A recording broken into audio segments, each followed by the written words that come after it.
Hi ladies, it's Beth from Be Styled and it's time for Tipsy Tuesday. An hour late, but better late than never. I was all ready to go at noon and then my dogs needed to go out. That's like having newborns living in the city with dogs, in our house in the burbs when they wanted to go out, just opened the door and they went out. We had a fenced in backyard. We lived on a cul-de-sac on a quiet street. They kind of just roamed around. Well, now we're in this fantastic one-bedroom condo right in Boston. And, we got to go downstairs or the elevator outside to the park. It's quite a production, but we're getting into the groove. But when nature calls, we got to run. So I wanted to say hello, welcome. It's Tuesday. I am addressing a question that I've gotten a lot in the past week or two from people.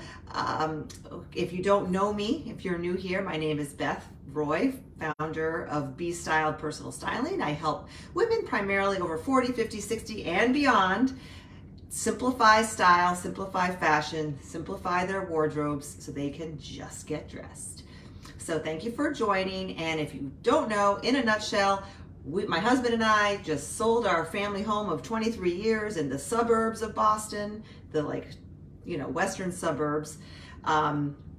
And we are going to be renting a much smaller house right in town in Newport, Rhode Island, starting Thursday.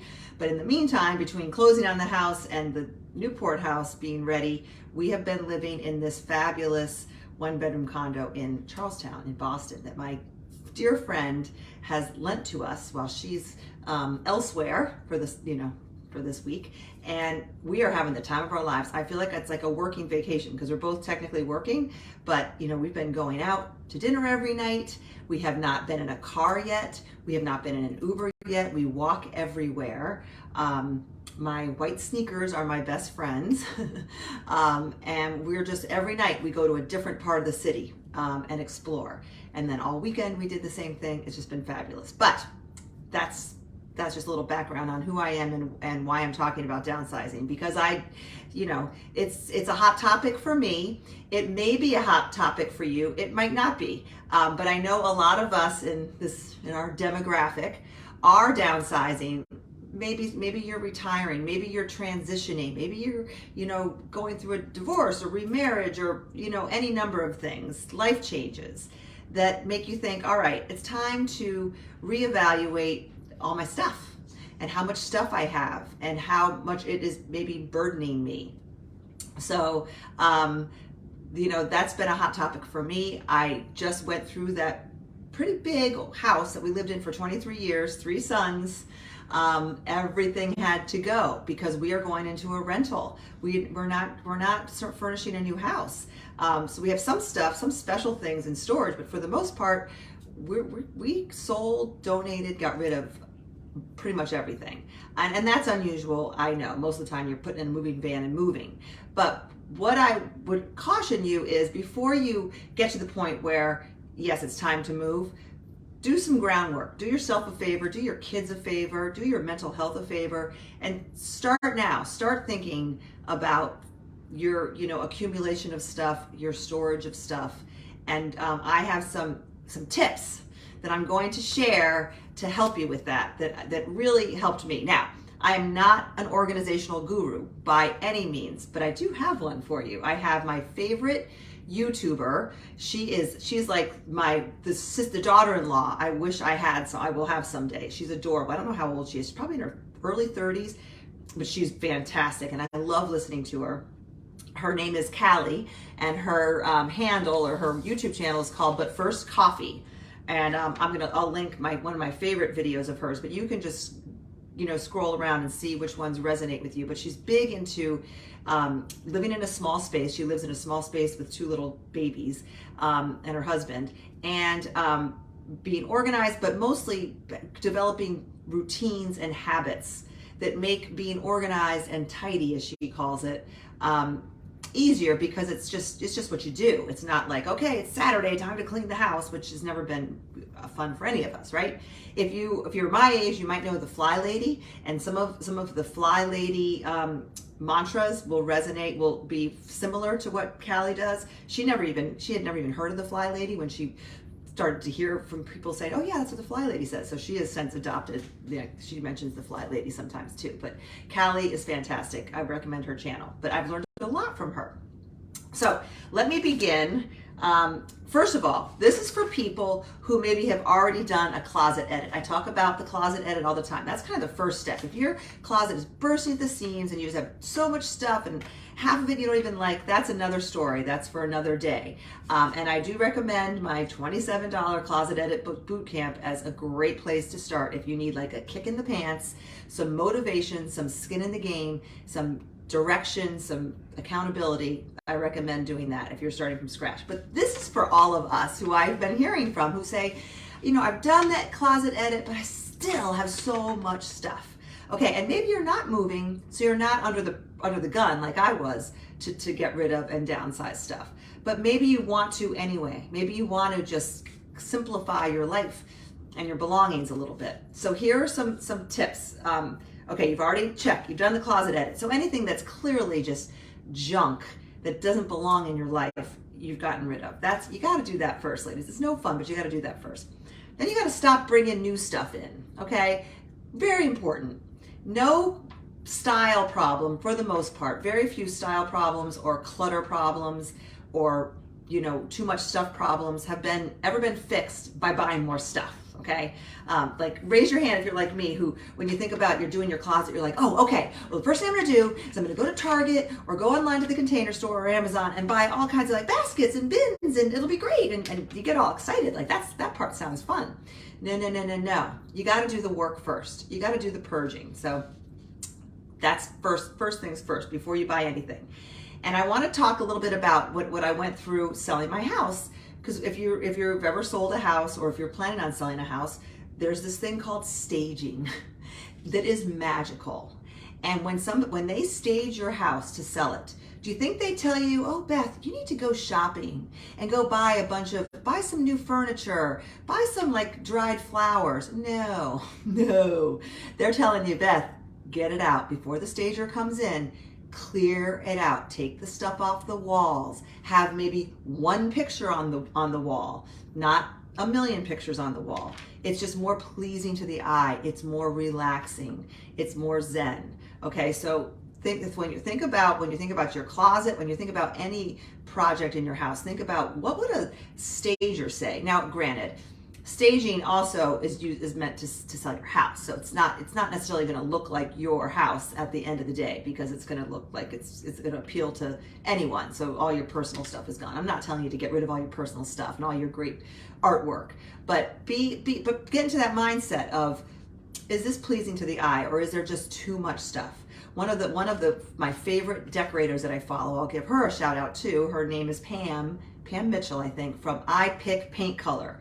She's hysterical. I love her. She's like a wannabe stand-up comedian, and she's so good. But I think she's the one. She might be the person who told me, when you have like knickknacks and stuff, don't have so much, and nothing should be smaller than a pineapple, as that's like a rule of thumb. Rather than having a bunch of little things, have one thing or maybe two things, but have them be like the size of a pineapple or even bigger. For what it's worth. I'm not a decorator, but think less is more, better things, but less of it. Less stuff, but better things. Okay? So now let's shift gears from your house to style, because that is kind of where my expertise lies, right? Let's take your closet, for example. You've already done your closet cleanse. Now you're thinking, I want to pare it down. I want to just have one of those closets that you open up and think, oh, I love everything in my closet. And back in my old house, I had a big closet, very big closet. And I have to say, I'd gotten to the point where I did either love or really like everything in it. I didn't have anything in there that I didn't like. I was pretty much walking the talk. But I had a big closet, so I had a lot of stuff. The house I'm going to in Newport has, I think, exactly this many closets in the bedrooms. Like it's an older home that's been updated, and it's gorgeous, and I can't wait.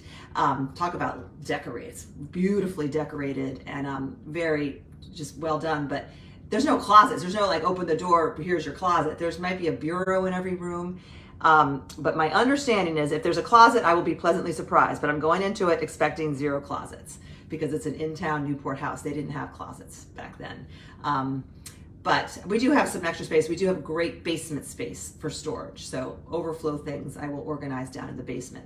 But my goal is to have a rolling rack in the spare bedroom. One for me, one for the husband. And that's where my clothes are gonna go. So that brings me to one big tip.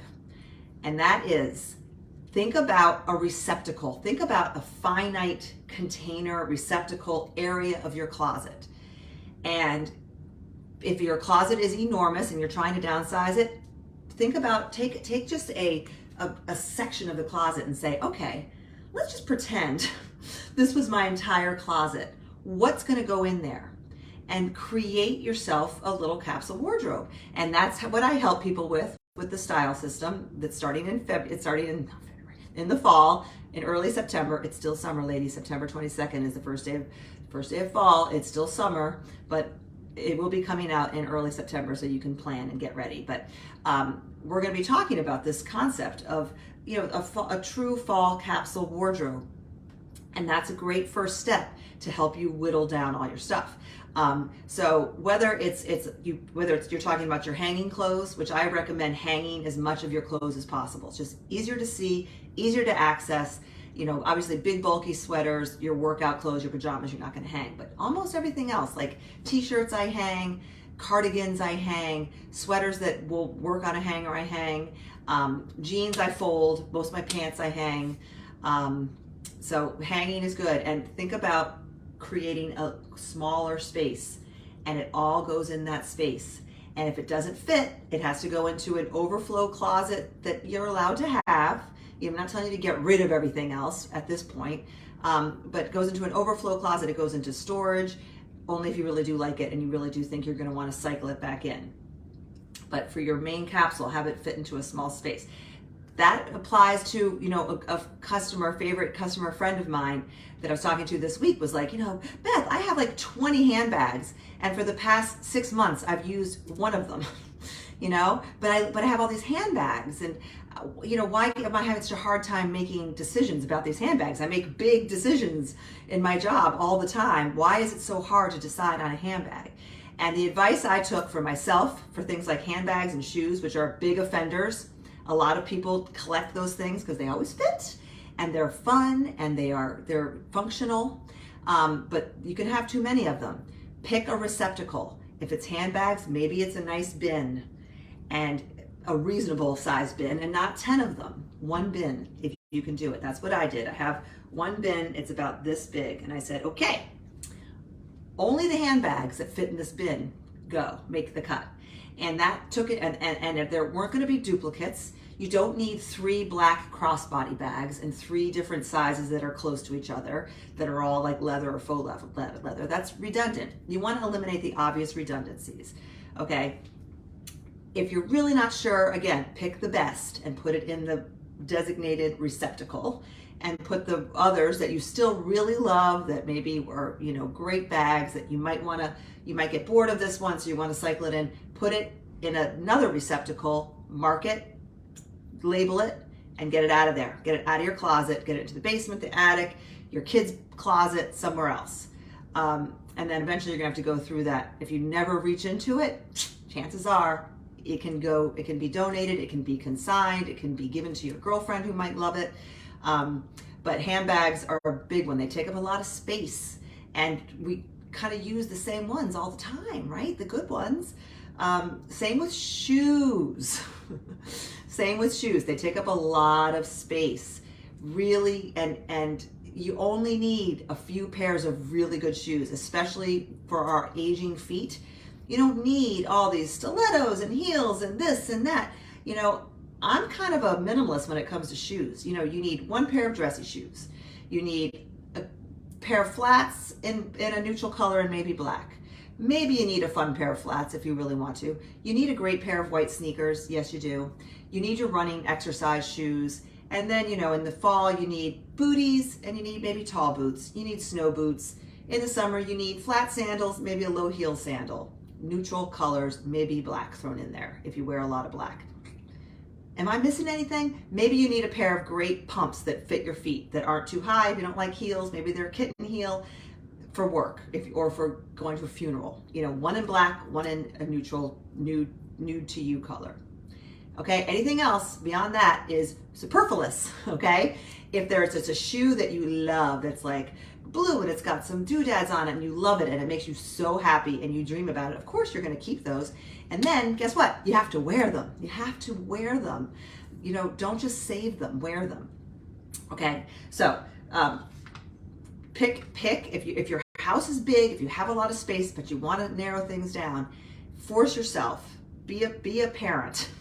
Talk to yourself like you talk to your kids. Force yourself to be disciplined and create a smaller space that everything goes into of that category. Okay, then be very disciplined. Again, grown-up stuff here, what we tell our kids, when that shirt comes off and you know it's not going into the laundry, said this last week, you're going to go to that designated hook, rack, whatever, in your closet, spot in your closet, and there's that hanger that's going to have had this shirt on it. It's going to go back on that same hanger in that same spot. That way you keep track of things, you're organized, it doesn't get overwhelming, and you can see what you have. If it goes into the laundry on laundry day, you come back and you put the things back. The hanger's there, all your hangers match, because we've talked about that in the closet cleanse. Put it back, you know, a place for everything and everything in its place. Whose mother used to always tell them that? Who tells their kids that? Same thing applies to us, okay? Make your life easier. Here's another rule to implement with yourself, the one in, one out rule. You go out and you buy a new pair of, what's a good example? Let's say you go out and you buy a black shirt, a gray shirt, a white shirt. One in, one out. You need to, if you're going out and spending your hard-earned money on a new black or white or neutral shirt, any shirt, you're going to go to your closet and say, okay, what is this replacing? What, you know, do I have 3 other black shirts hanging here? Do I need all these shirts? And I'm going to pick one of them that I don't wear, that this one will replace. Take it off that hanger, the new one goes on that hanger, and back in that spot it goes. Can we do that? I've started doing that and it's really helpful. And I am a verifiable shopaholic. Like, I am a recovering shopaholic. This is what I do for a living. I mean, I shop for people. I shop for myself. I, you know, buy new things and I'm really trying to be smarter about it. I'm trying to be more intentional, and I'm trying, you know, this is what I tell my people. So I'm doing it. I'm, like I said, walking the talk. Those were my absolute main tips for how you can whittle down the things that you really do still love, that you really will still wear. Because then what it allows you to do is talk about shopping your closet. At that point, you really do get to go shop your closet. You get to go to that overflow area that you've designated for the things that didn't make the cut in that main area. And you get to say, oh, I forgot about this great top. I'm going to trade in, you know, this pattern top, for example, for this other pattern top, and swap them out.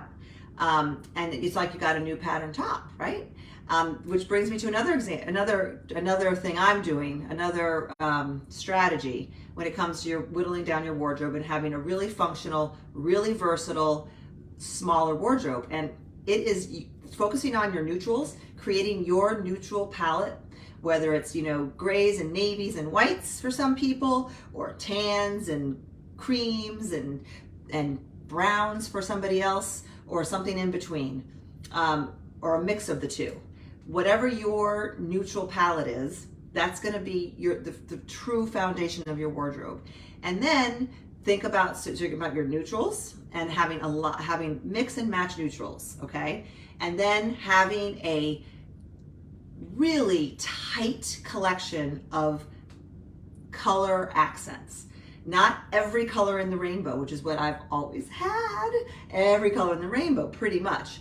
But for the season, for example, a tight collection of colors that all work with every single one of your neutrals that you can sprinkle in, and it just makes for such a much more chic chic look to have heavy on the neutrals, sprinkling of the accent pop colors, and focusing on solids.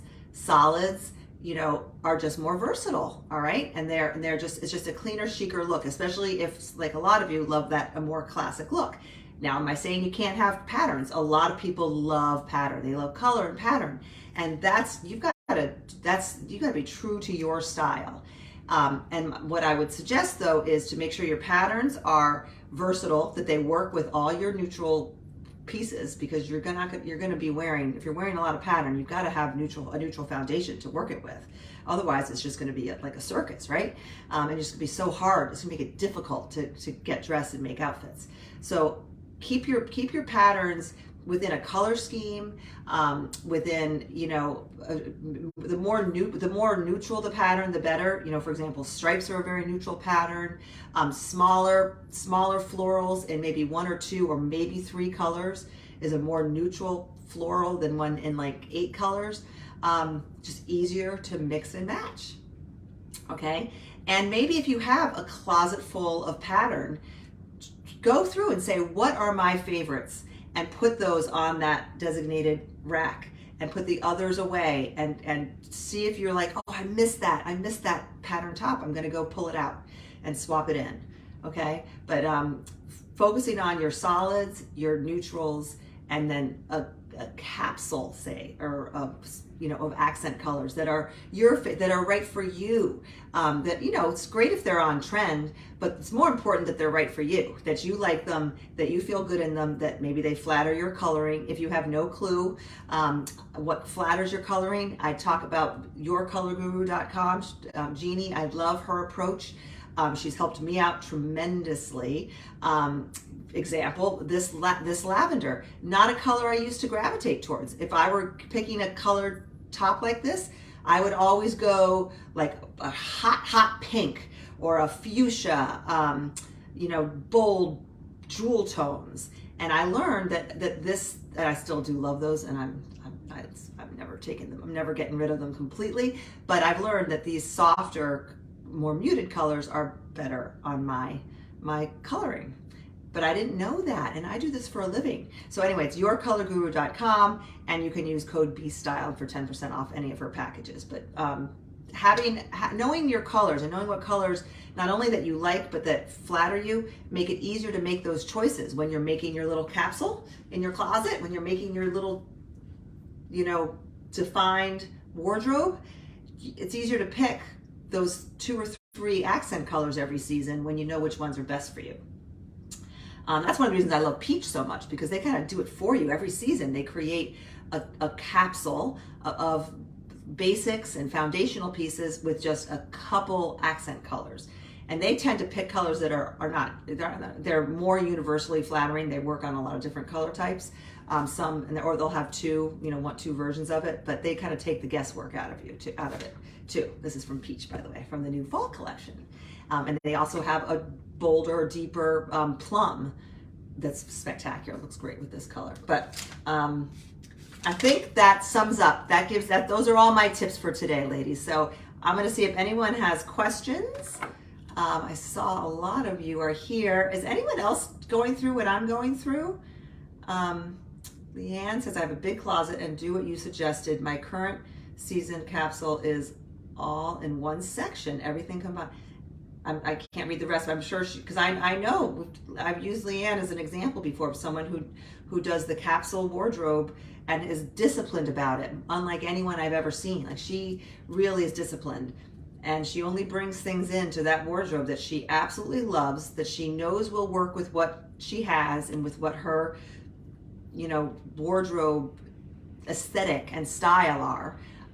And she gets good stuff and not a lot of it, you know, and it's a great approach that we could all, you know, not everyone's going to be the same though. You know, I've always said, you know, variety is the spice of life, or something's the spice of life. So I couldn't live with just a very finite wardrobe. That's why I'm going to have my big plastic bags that I've shown you in the basement in Newport. because I couldn't bring myself to completely get rid of everything. But my goal is every season I'm going to go through those bags and be like, all right, that made it into it didn't make the first cut. It made it into the cut that went into the bag, not into my closet. Does it continue to be stored? Because eventually it might cost me money to store that kind of stuff. Right now I have a basement. I might not have a basement to store it in. The minute it starts costing me money to save this stuff, it's going to be, time to make some tougher decisions. You know what I mean? So think of that. If you've got to move in the future, moving can be expensive. The more stuff you're moving, the more expensive it's going to cost. So don't move something that you don't love. Don't store something that you don't love. Last tip, sentimental items.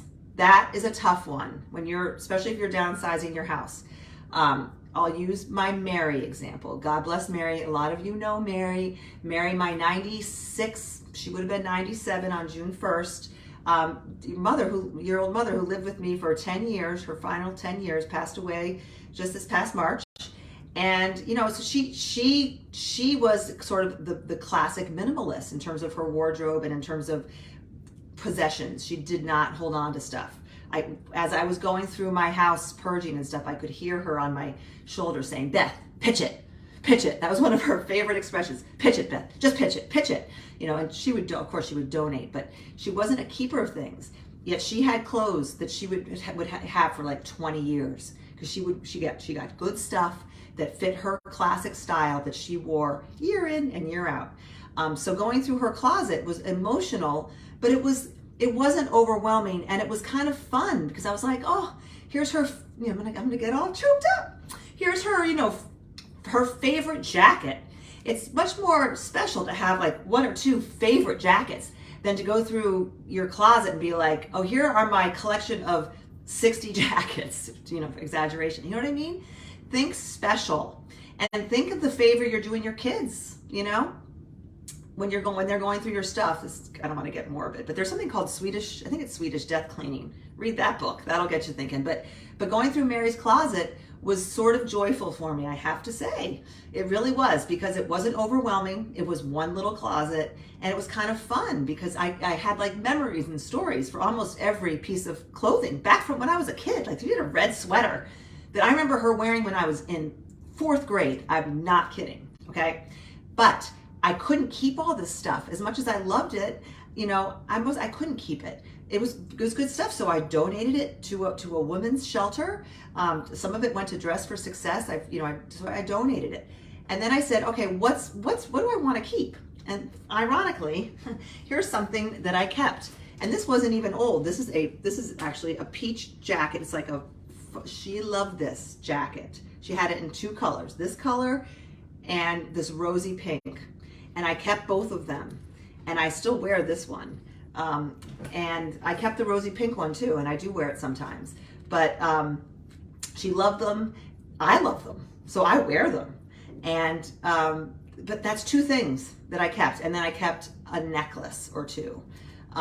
She didn't have a ton of jewelry. I kept maybe a little more jewelry, just her nicer things, but nothing. She didn't have a ton, and everything else.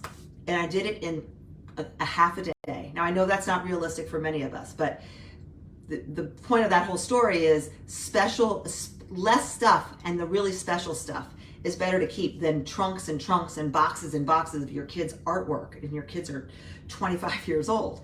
So on that note, what I did is I got a box about yay big, not big. I was having a hard time. I had to take things out to fit, and I called it the Roy Boy Forever Box. And it's where I put things like their baby blankets that they, like sucked their thumbs with until they were like 18 years old. No kidding. They had blankets till they were pretty old though. I kept those. I kept my other son's favorite little stuffed animal. And then some special artwork, which there wasn't a ton of. Maybe it's different with girls. Those cute fingerprint things, whatever I came across that I was like, oh, that's special, I'll keep that. And once the box was full, I had to trade things out. And then I got rid of the other stuff. I talked to them about it. Things that they had collected. I was like my one son collected rubber duckies. So I I was like, let's go through the rubber duckies and what are we going to do with them? And he was like, oh, I just want to listen. He looked at it. He took a video of them all lined up on the counter, which was fun. And then he picked a couple to throw in the forever box. And then here's a cute story. I found one that says, it's just a rubber ducky with a red t-shirt that said, I love you. And when he moved into his apartment in Chicago last weekend, when he wasn't looking, when he had left, I ran back into the apartment and I put the I love you rubber ducky in his shower for him to find after I had left. And so that's just pretty clever, huh? But it's just an example of how pick this good stuff, pick the special stuff, and keep that. Pictures, photographs. Take a picture of them. I use this digital picture frame. As I found great pictures of baby pictures, I took a picture of it, sent it to the photo frame, and it just shows up on my kitchen counter all day long. I'll send a link to that. It's fantastic. You know, and then if you're an album maker, of course, make albums and things like that. Pictures are hard. I'm still working through that, but pick the special stuff and unload the rest. You will feel lighter. You will appreciate the good stuff more. It will be more special than being buried with all this other stuff. So now I have gone on far too long. I'm going to let you go. Thanks for hanging in there with me. One of my goals for the next couple months is to learn how to edit videos so I can whittle these down and not make them so long and drawn out and rambling. I'm going to try to take a class. Stay tuned on that. In the meantime, have a great Tuesday. Go just get dressed, and I will see you next week. Bye.